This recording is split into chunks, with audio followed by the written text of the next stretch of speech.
Arsenal have officially announced the signing of Marquinhos from Sao Paulo. So let's take a look at how we could line up with the new Brazilian star, which different formations we could set up in, and which roles he could play in those formations. For now, we'll focus on the forward line, forget about the defenders and the midfielders. So in a 4-2-3-1 formation, his favorite position is on the right side. He's a left-footed player who loves cutting in, just like Saka, just like Pepe. So that is the first role you could use him in. If he actually turns out to be a great player, that would be much needed for Saka to be resting. That would be very, very much welcome. The second position he can play in that formation is the number 10 role. Again, if he turns out to be a great player, that could mean rest time for Odegaard. Last season, Odegaard played in 36 games and more than 40 in all competitions, and he never even got subbed off because he's the only guy we had there. Yes, we had Smith Rowe, but Smith Rowe was needed on the left side when Martinelli wasn't there. But if Odegaard is there and Marquinhos is there and he turns out to be a great player, that could mean rest for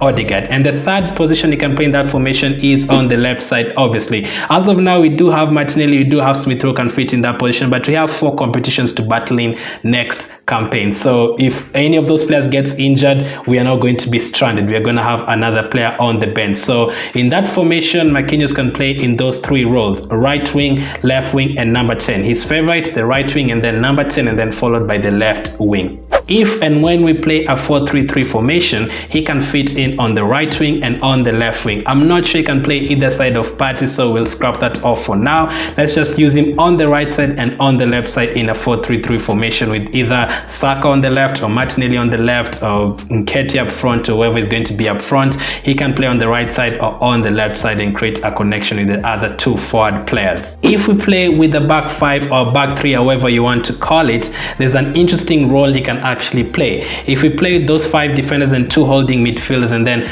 2 other midfielders in behind the striker, he can play on either the left side or the right side of the striker, just right behind him. And in that formation, you can actually fit him together with Odegaard. In the 4-3-3, if Odegaard doesn't play either side of Partey, there's no number 10 role in the 4-3-3. So in the 5-2-3, there's kind of 2 number 10 roles, and you can have Marquinhos and also Odegaard in behind the striker, all doing the creativity work, all can score some goals if needed next season. So that is a very interesting formation that we can use with him there, and he'll not be needed to do too much defending. His role will just be to right behind the striker, play next to Odegaard and do your job there. So that's kind of an attacking midfielder role. You can play there next to Saka or play next to Odegaard or play next to Smith Rowe. We can see that formation maybe in the Carabao Cup or the Europa League, whichever we'll see. Maybe not so much in the Premier League unless we're playing against the top teams.